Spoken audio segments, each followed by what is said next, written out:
Let's welcome Rupert Reed and Tina Flores, who is from the Norfolk and Norwich branch of Extinction Rebellion. Very good morning to both of you. Good morning. Good morning. Okay, Rupert, let's start with you. Extinction Rebellion, what do you stand for? So what Extinction Rebellion is a radical, non-violent, direct action movement for radical climate action in this country.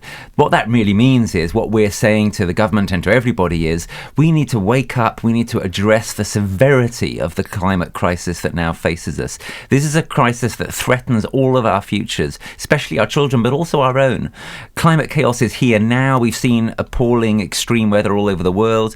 The latest, of course, was this ludicrous hot weather we had here in February. Quite pleasant to enjoy, but imagine if we get those kind of raised temperatures in the summer as well. We're talking massive heat waves, we're talking massive loss of crops, etc. So we need to be stepping up now to deal with this. We need to be treating it as an emergency. And what Extinction Rebellion is saying, we're willing to take any non-violent steps necessary in order to make that happen. Okay, the gold standard has now been given to the research behind man-made climate change. That really takes the debate out of it. This is happening. Have you seen a shift in attitudes since that research, or since that gold standard was bestowed upon that research? Yes, there has been a shift of attitudes. Actually, the shift is most marked, encouragingly, in the United States, where the small number of climate change deniers is getting even smaller, and someone like President Trump, with his totally absurd position, is more and more isolated. But as you say, Nick, in this country, the debate really is completely over. But what that means, of course, is we have to have new debates. The new debates are things like, all right, so what exactly do we need to do? How quickly do we need to do it? That's what we're trying to step up now to respond to, and that's part of what we're hoping this document is going to be useful for. Tina, talk to me about the tactics behind Extinction Rebellion, because they have been criticised. Yeah, I mean, I think for me, what's really important is that, yes, it's direct action, but it's non-violent and it's respectful. And you know, it comes from a point where we've tried everything conventionally and that's not working, and therefore we're trying tactics that perhaps haven't been used, or they have been used before, you know, the suffragette movement, things like that. But we're kind of stepping up, but as I said, in a respectful way, and that's why I think it is so inclusive for so many people. What would you say to those who would argue it was disrespectful to walk into a council chamber and to stop democracy whilst it was in progress? I mean, I would say, as I've just said, that we have tried all the conventional ways, and I think we've come to a point where we feel like we have no other choice. I could think of much better things to be doing on my Monday morning on February the 11th, but I was kind of forced to be there. And as when we were in that room, we were as respectful as we could be. We had a lot of great conversations with some of the councillors, and I think we had a really good response in general, yeah. Do you think attitudes have changed to you? I mean, I would hope so. The thing is, everyone I speak to is generally quite kind of supportive of what we do.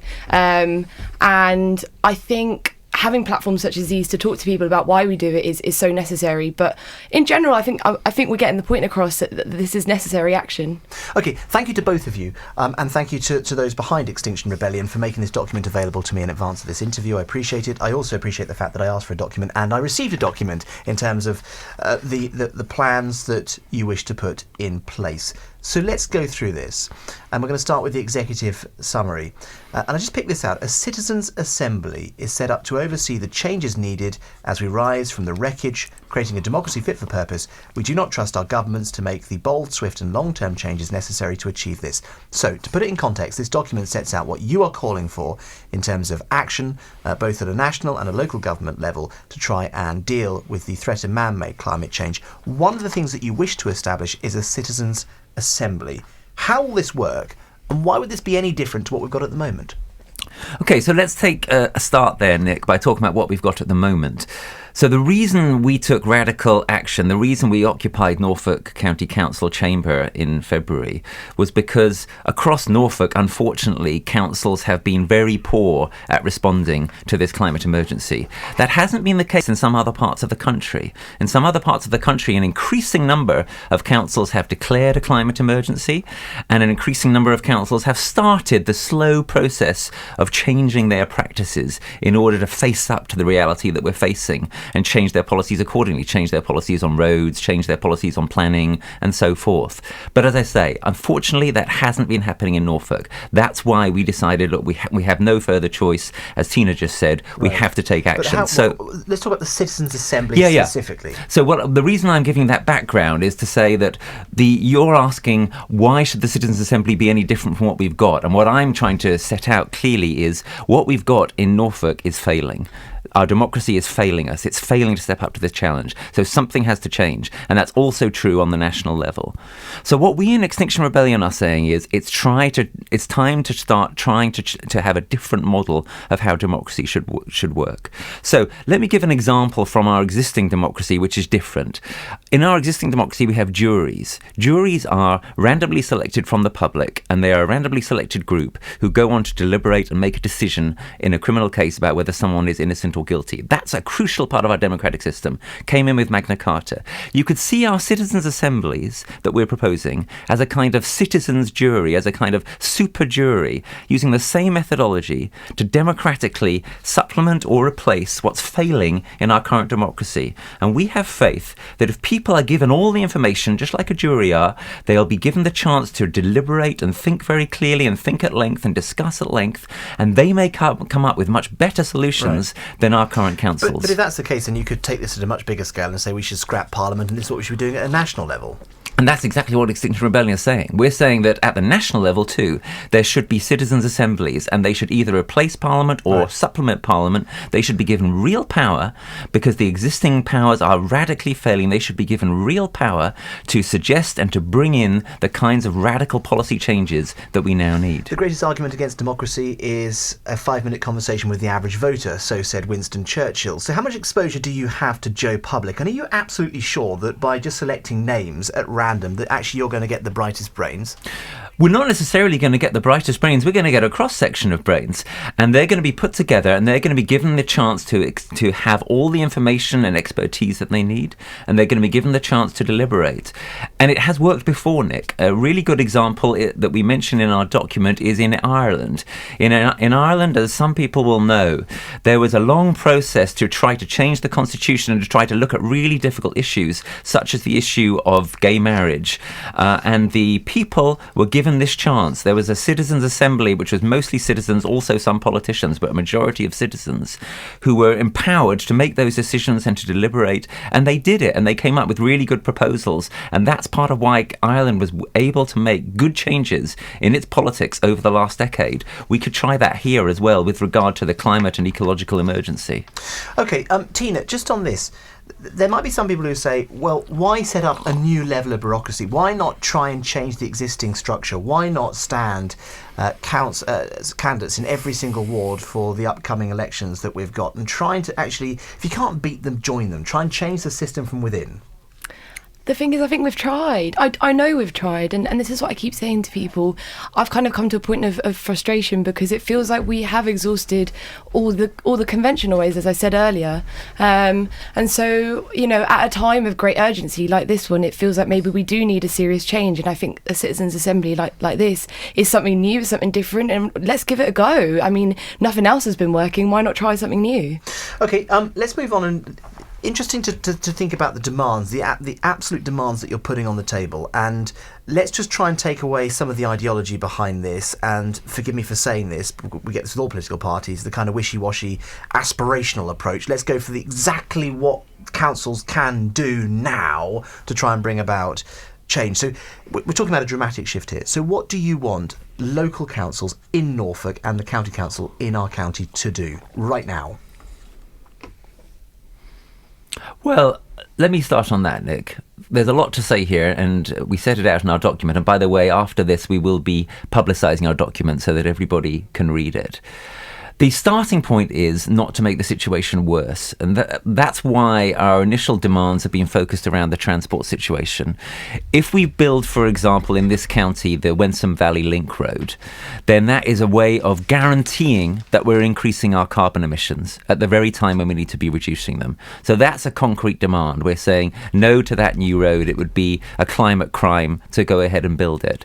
But that's just the start. And we've got a whole load of ideas for how to go further. ideas such as, for example, installing a lot more renewable energy in houses on the coast. Norfolk has enormous potential resources for renewable energy, wind energy, wave energy, tidal energy, of course, potentially in Yarmouth. We're talking about a whole new approach to housing in terms of insulating houses. We're talking about a new approach to farming. Farming should be directed more towards farming crops rather than farming for animals, and it should be directed more towards farming locally and at small scale, not damaging the soil so much. A whole load of ideas here, a whole swathe of ideas. The science, the facts, the policies, they mostly already exist out there. What they need to be done is to be implemented. If I said to you, though this might appear to be, or it may well be, progressive in terms of sustainability, clearly, it would be regressive in terms of the economy. So at that point, here comes the key question. If we took this document and this became our strategy, would you accept that we would see a lessened economic performance? In a certain sense, yes. It depends what you mean by economic performance. If our ideas are implemented, will the economy be pushing to keep on growing and growing and growing indefinitely? No. But that kind of idea of endless economic growth is actually a terribly outdated idea, Nick. The situation we're in now is not a situation where we desperately need to have more economic growth.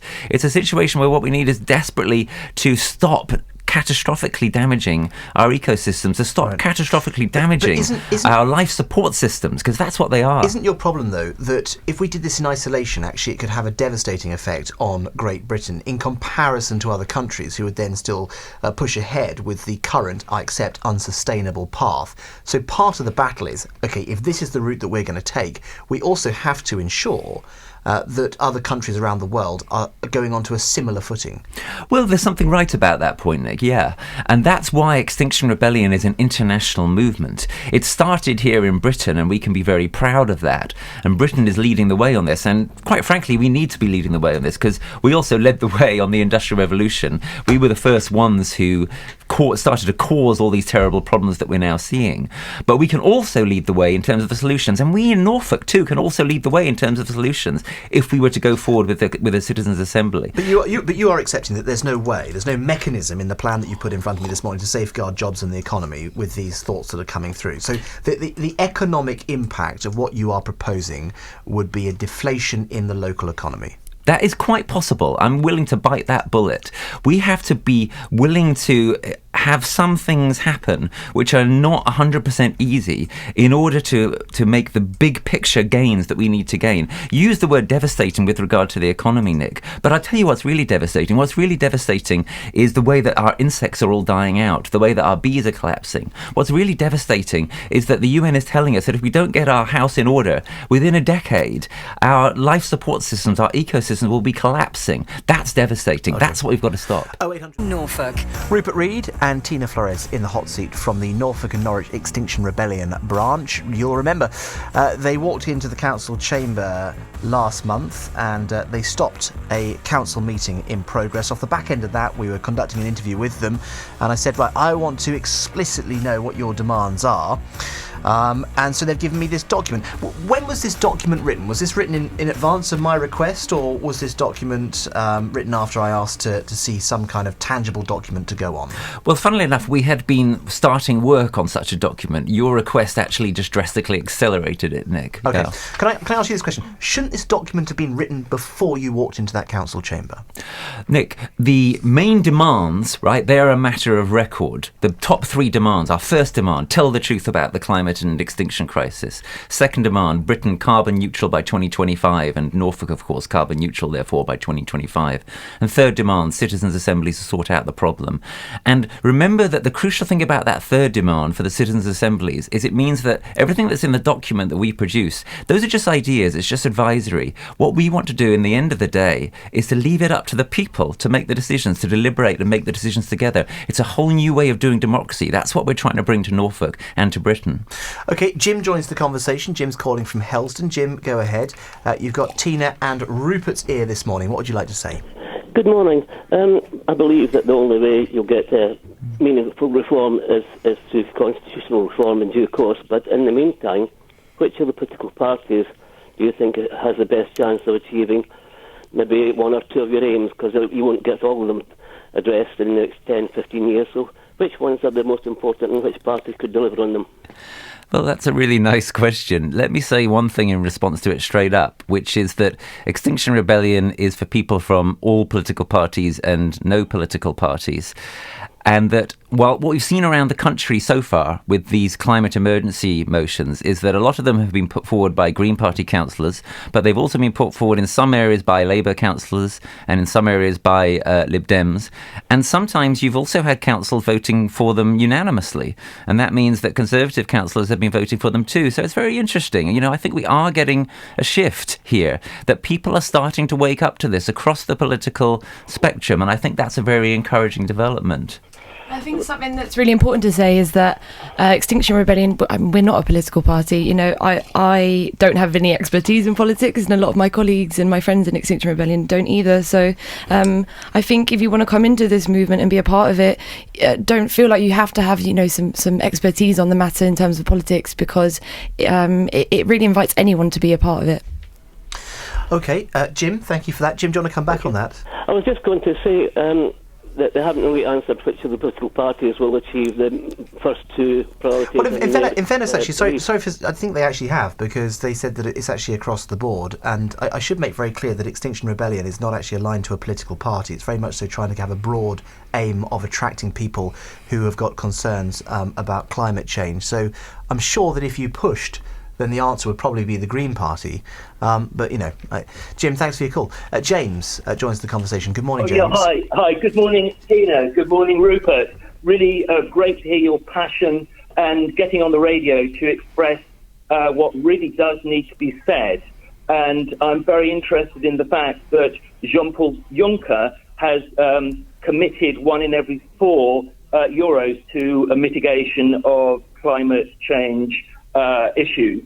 And I'm just wondering if you could comment on that and see if we can push our own government, our own powers that be, to contributing in a similar way, because this could really be potentially a game changer. Well, that's a great question. And look, I totally agree. It's worth mentioning that the reason why Juncker made that commitment that the EU is going to spend a lot more money on trying to deal with the climate crisis is partly because he was pushed to do so by Greta Thunberg. Greta Thunberg, this young Swedish girl, who has been on climate strike at her school and has spawned this worldwide movement now of people stepping up to the plate, young people inspiring us and saying, why should we stay in school the whole time if the lessons we're being taught in school are going to be irrelevant to our future? And if you can't even guarantee, you adults, that we're going to have a future because of the extent of the climate and biodiversity crisis. So Greta Thunberg, who I was privileged to meet at the launch of Extinction Rebellion and to introduce from the stage, she's an incredible young person. Greta Thunberg has helped us create this situation now where there's pressure on the EU, there's pressure on everybody to start doing the right thing. And that's really exciting. And it's worth mentioning that because it's a Friday today, that these climate school strikes happen on Fridays. And the next big one in this country is going to be on the 15th of March and internationally. Right. Let me just ask you on that. But James, thank you for your call.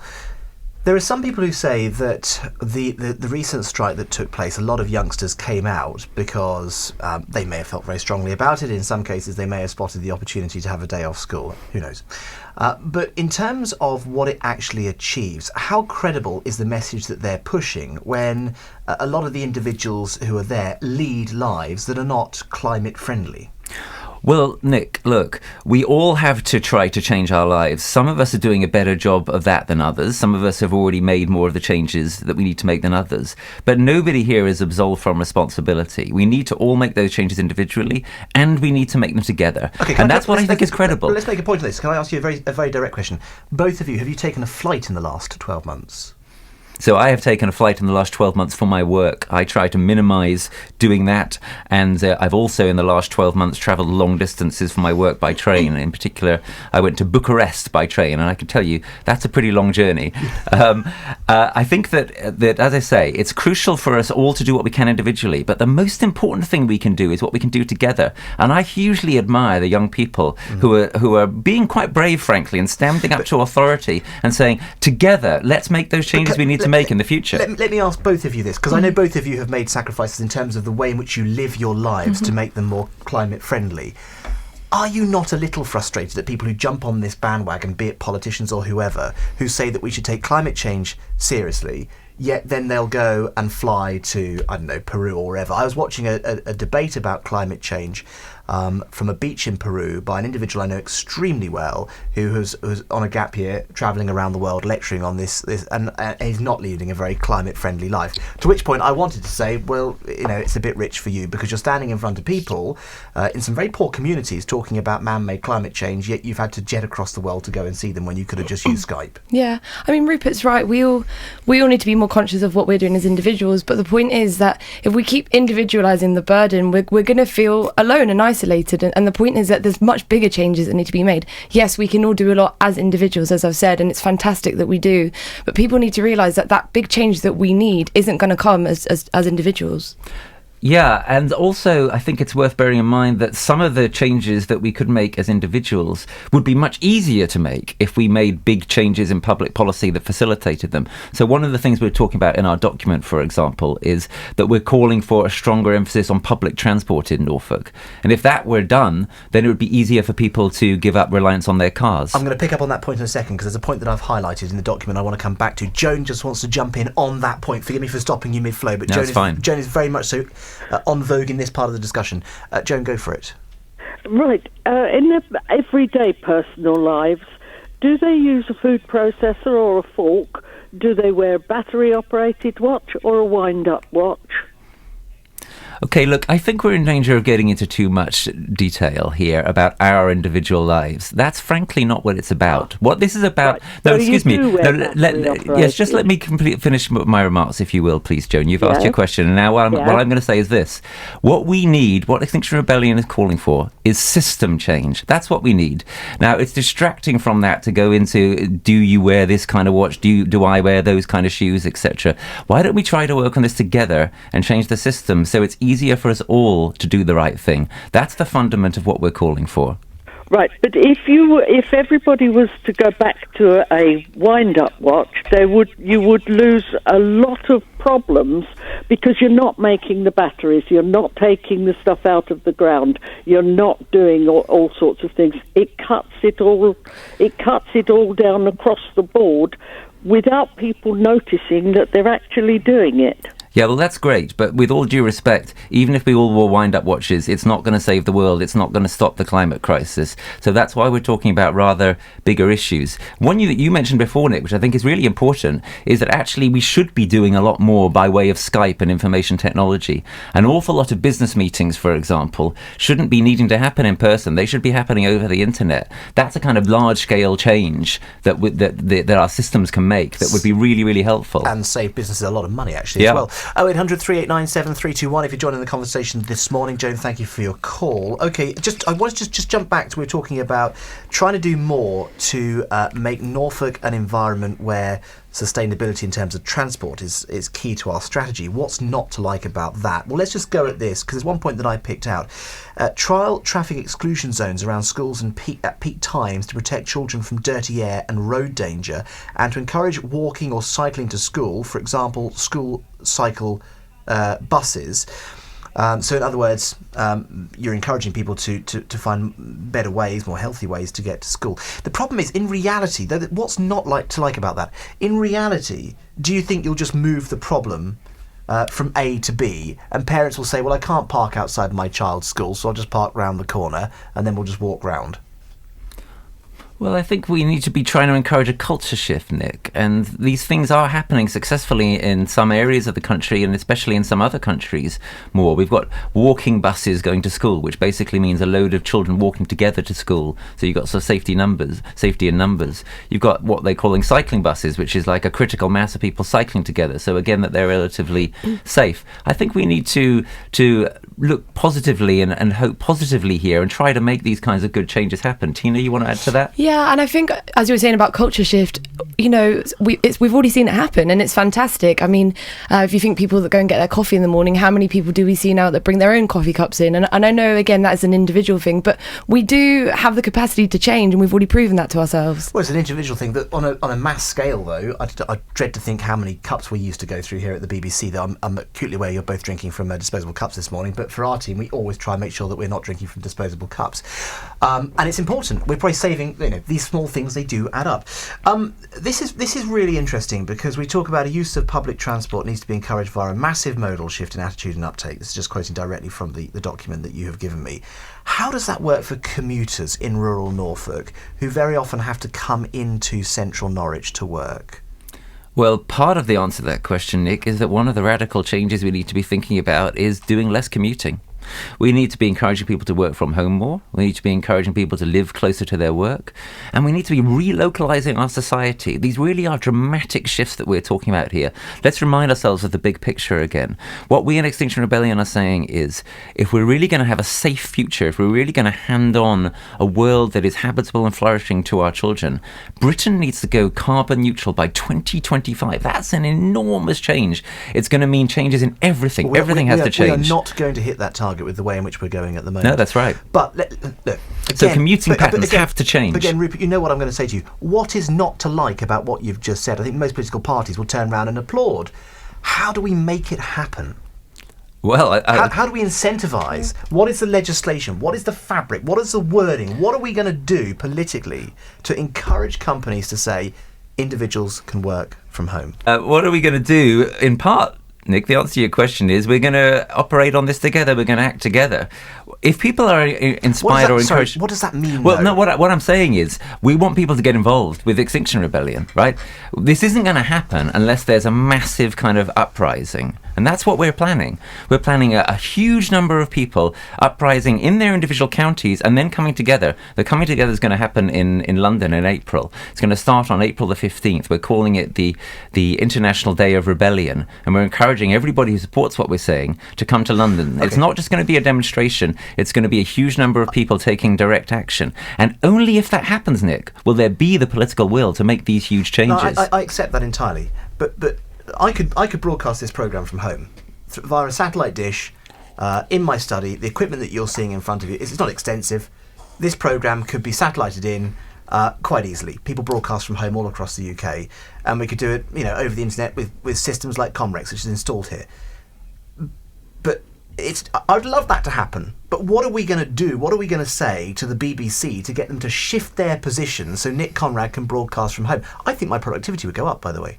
I'd save 2.5 hours a day commuting. that I'm not commuting. Yeah. I'd save myself a lot of money.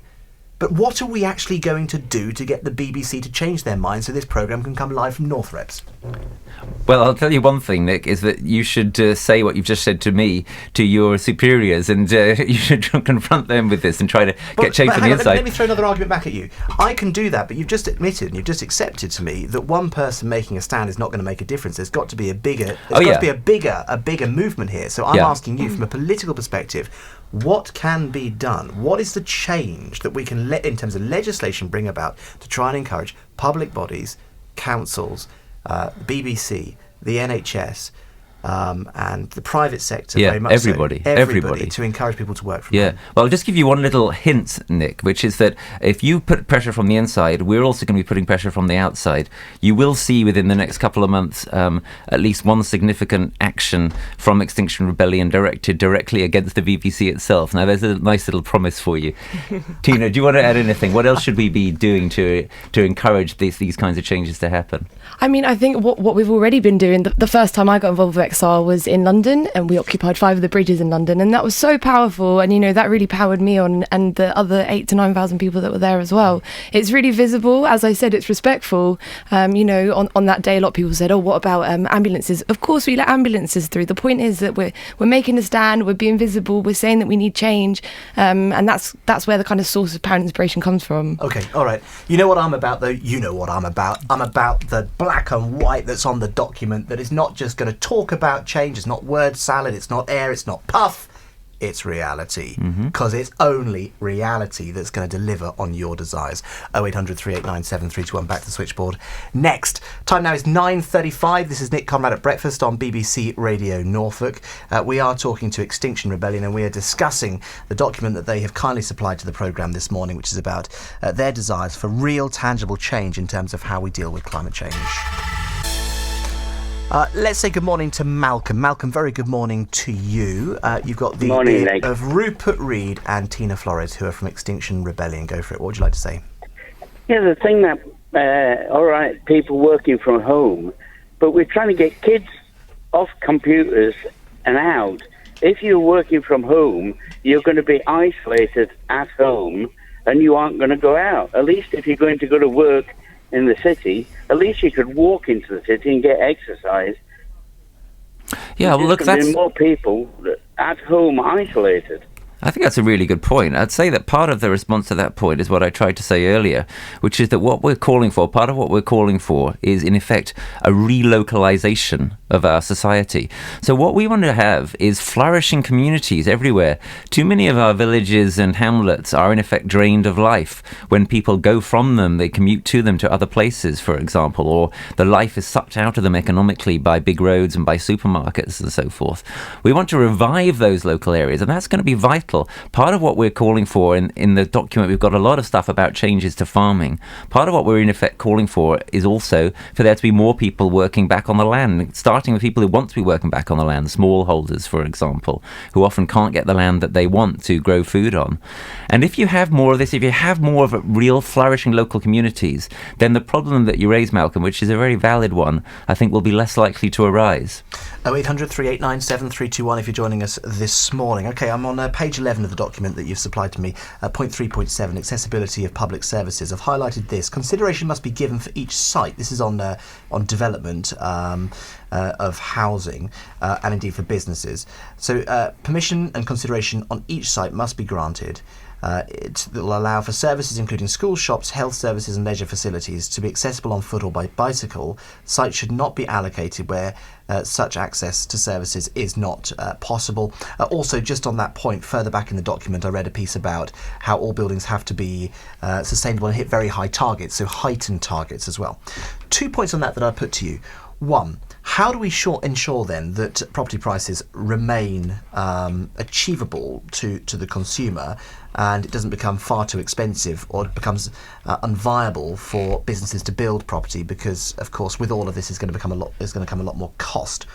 And when we're trying to develop housing estates, or we're trying to add additional housing into various parts of the country, which is what we're doing at the moment because we've got a housing crisis, to put more red tape and more benchmarks in place around accessibility, trying to redesign a town that's been there for 200 years is going to be extremely costly and frankly will put developers off.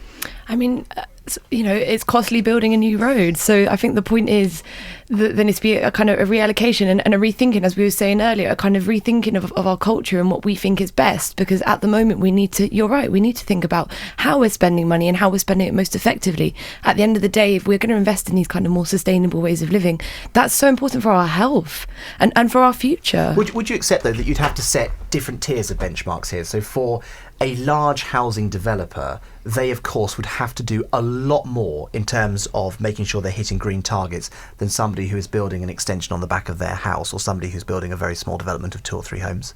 Yeah, I think that's broadly right.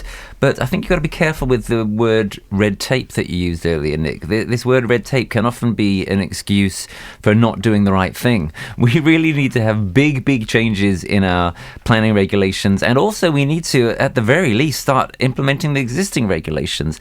Too many councils in Norfolk, too much of the time at the moment, including in Norwich, try to, in effect, find ways around the existing regulations and let developers off from putting in insulation, let them off from putting in renewable energy, let them off from putting in affordable housing. This really isn't acceptable. We have to step up to the plate together on this crisis. That means getting serious about these big changes. Roy has called into the programme this morning from Ketteringham and wants to talk about house building, but in specific sites in woodland. Go for it, Roy. Good morning, Nick. Yes, there's been a very big campaign to stop building houses in the ancient woodland called Thorpe Woods, which is the largest area of ancient woodland in the Norwich area, and it's been a very successful campaign. We've had the strongest protest ever in Broadland Council, and they've agreed that these houses should not be built in this ancient woodland. But of course, the developers have now gone to, have appealed against it, and they've won the appeal. So as things currently stand, they've got permission to build 300 houses in this ancient woodland, Thorpe Woods, which is an absolutely wonderful area that everyone in the around the area thinks is wonderful and enjoy immensely. Okay, Roy, thank you. Yeah, look, Roy, I couldn't agree with you more. One of the basic points about what we need to do is that while we're making a lot of strong changes across the board in the kind of ways we've been discussing and the kind of ways detailed in our document, we also need to be preserving what we've got that's good. And there's so little ancient woodland left. We need to be preserving that, and we need to be restoring, actually, more woodland. This country has denuded so much of itself. This county has chopped down so many of its trees, destroyed so many of its wetlands. Those need to be renewed and restored. And among other things, if you do that, they're great carbon sinks. What is a carbon sink? A carbon sink is something which will absorb carbon from the atmosphere. And that's one of the key things that we need to be doing, is having more natural ways of rewilding and restoring those kinds of ways of taking carbon out of the atmosphere that nature can do so well. And I think it's really important to say that in Extinction Rebellion, we're not just about, putting our message to the politicians. It's also about changing our communities in this way as well. And, a few weeks ago, as part of Extinction Rebellion, Norwich was involved in a rewilding project. And it's really great to go out and connect with nature. And as the caller earlier was saying about, people working from home, being stuck at home, the whole point of this movement, on top of everything else that we've spoken about, is to get people out again and to start to reconnect with nature. I mean, I'm itching to get an idea here on this. You've fed my imagination this morning with ideas, and I just wonder if actually that this is a case of, here's your problem. We're talking about evolution and you're talking about revolution. The debate actually is, do we have to have a revolution because evolution is dead, because we're running out of time?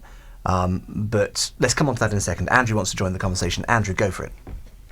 Yeah, hello. I wanted to come back on the issue of jobs and the economy, actually, because I, as you may guess, was actually involved in the document which is being talked about. And actually there's a lot in there which will bring, good work for people in our county. If you're moving to a lot more insulation, a lot more renewable energy, all those things we've just been talking about, those things will bring jobs to people. There's a huge amount of work to be done on that. If you look at the United States, they're talking now about a Green New Deal. Actually, that's been talked about in this country for years and years and years too, which is actually how you actually green the economy and bring jobs to people through that. So I think it's really important. Though we need to make revolutionary change, as you just said, Nick, that change can bring real benefit to everybody.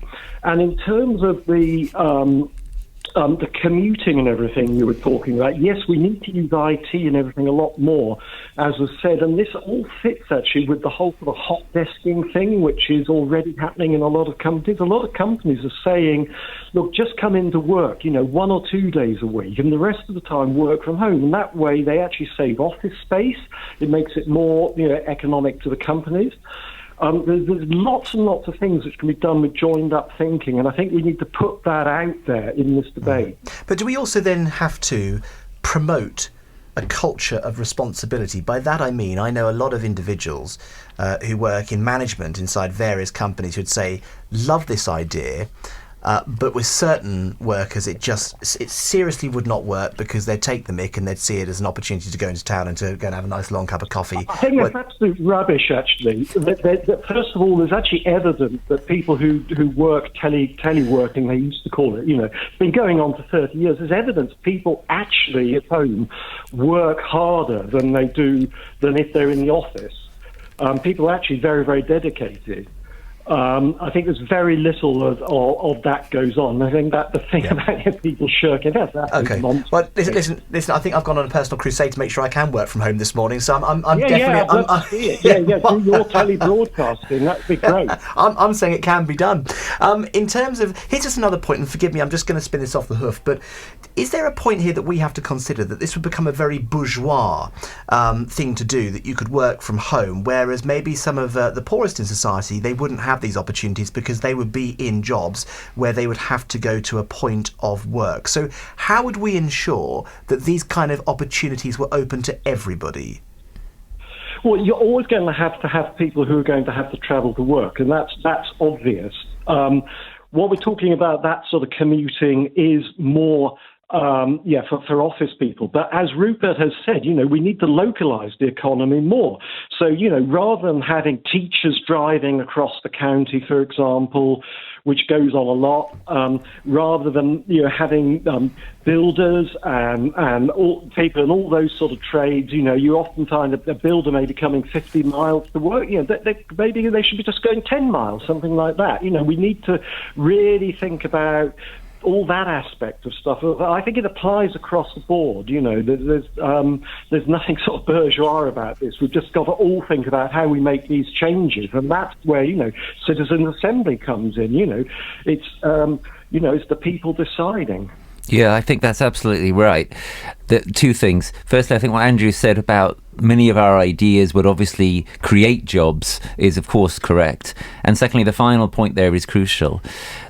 These are ideas. These are ideas that Extinction Rebellion is putting forward. We want those ideas to be discussed. We want to be having a conversation. It's great that we're having a conversation here this morning and a conversation with callers.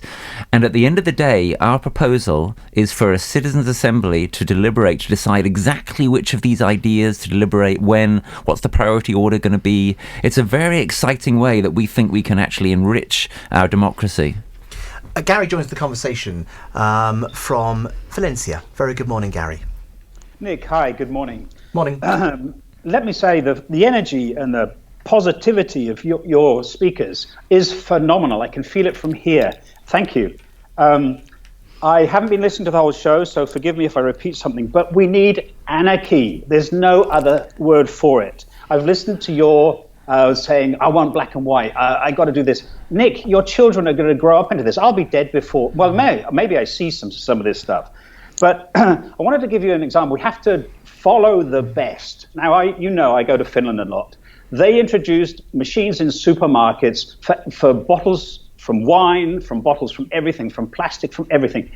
It gets recycled. There's a deposit. Germany introduced it 20 years ago. Yeah. They ruined some industry, but the industry's changed. We have to do this. Stop talking about exceptions. People have to get up and think of the consequences, not the consequences of what they're doing, but the consequences of what they're doing. 2 steps forward.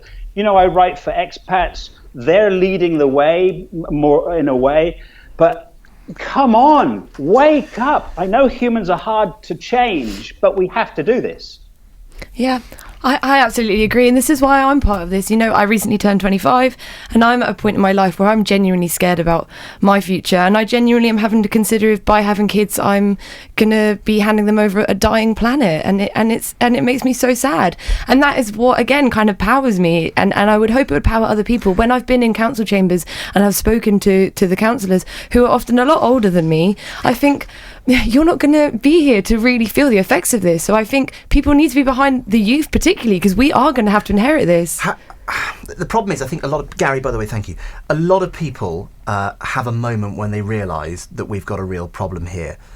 For many people, the moment was a long time ago. And I think with this gold standard of research, I hope I'm right in saying that we can move on beyond the debate about man-made climate change, and we can just accept man-made climate change is happening, so then we move the conversation squarely onto what do we do about it. That's where I think we are at the moment. I'm sure you'd agree. Mm-hmm. I was swimming off Mallorca. I went on a swimming holiday. The amount of plastic in the water was a disgrace. It was a disgrace. Yeah. And I came out of the water with plastic on my body. I toweled myself down and there was plastic on the towel. It was a disgrace. It was a disgrace. So what do we do about it? Okay, evolution, revolution. The problem with the strategy behind Extinction Rebellion, let me put this to you, having read the document. this is going to be thrown in the bin. Let's hope it's shredded and recycled at least. But it's going to be thrown in the bin, isn't it? It is going to be thrown in the bin. From councillors who are going to look at it and say it's unachievable. So what if I said to you that the next step surely should be to go into the council and say that we want to work with a select few, with the leadership team, to have a look at how we can ensure from the off that some very basic things are happening at the county council and at the district council to make them more environmentally friendly. That Extinction Rebellion is going to actively, through volunteers, work with the private sector in Norfolk to look at the small thing that companies can do to try and make them more environmentally friendly. That we are going to look at things like working with the Vattenfalls of this world to build, I don't know, an infrastructure bank. So there's generators for events, for carnivals, for the Lord Mayor's procession, whatever. So they are supporting green energy. So what we're going to do, rather than make very, very strong demands, some of which probably will not come, this is the document, this is the blueprint, this is the direction of travel, great. But actually in the meantime, there is a very positive, engaging, based on dialogue working group that will come into companies and say, we have had a total look at your company. These are the things that we think you should be doing. These are some of the people that you could be talking to. And if you get together with your next door neighbours, this will be cheaper. We're going to go into Norfolk County Council. We're going to go from top to bottom and say, here are a few simple things that you can be doing. Work with these great big bodies and institutions to try and bring about change in the hope that but this change needs to be, we're not talking about let's do this over 10 years. We're talking about let's do this now. That over time we can make a realistic change. That gives you a footing into these organisations, which means that actually then you're in through the door. You're not the beardy weirdies on the outside. You're in the inside. You're trusted. Then you can really start doing something that's exciting about changing attitudes. Well, that's an interesting idea, Nick, but, I don't think that's quite Extinction Rebellion's role. I think what our role is to be the radicals, But Rupert, isn't that the role that's going to actually really bring about change? No, I don't think so. Let's look at one or two of the examples from history of where revolutionary change, the kind of change we need, has come in. So Tina mentioned the suffragettes earlier. We could also mention the civil rights movement in the United States. We could mention what Gandhi did in India. Those people didn't sit around with big companies and say, well, let's try and make this little change here and that little change there. They got out on the streets. They took radical, direct action. At the time, they were massively criticised. They're now universally recognised as heroes and as having been on the right side of history. That's basically what we're trying to do here now. And we're trying to do it in Norfolk. And in Norfolk, I'm afraid, most of the councils, and with a tiny partial exception of one or two councillors in Norwich, have been very unresponsive to us. As I say, unlike in a number of other counties in Britain, in Norfolk, we're saying we need to have a citizens' assembly here, and nationally, we're going to be saying that too. And nationally, we are going to be trying to create a non-violent rebellion starting on April the 15th in London. We encourage people to come to London and join us in that. In Norfolk, what we want to do, Nick, what we're much more inspired by than the intriguing ideas you put forward a minute ago, would be to try to actually set up a citizens' assembly. If the councils won't allow us to do it, we'd like to do it with the people directly, and possibly somebody like yourself might be interested in playing a part in that and taking part in that. Okay, in terms of the fact that you've put the councils on notice, does the notice still last? Are you still going to be walking into council chambers and disrupting meetings? We reserve the right to do that to any council that has not declared a climate emergency. Tina? Agreed, and I'll be there. I did hear from one councillor who will remain nameless, who's quite sympathetic to your cause. Good. Said that they had a very good dialogue with your team when you walked into the council chamber, disagreed with your strategy, but enjoyed the conversation. And they said at the end of the process, the only thing that really got on their nerves, and the only thing that actually at one point incited them to start remonstrating, was the repetitive song. It was in my head for a week. Which they said was going around their head. Yeah. They knew it word for word. Yeah, listen, good. Thank you both for coming in this morning. Thank you. Also, happy International Women's Day to all the women out there. Okay, right. Good to see you both. And if you like what you've heard, then do find us on Facebook. Extinction Rebellion on Facebook is the easiest way to get in touch. Have a lovely weekend, both of you. Thank you you for coming in this morning.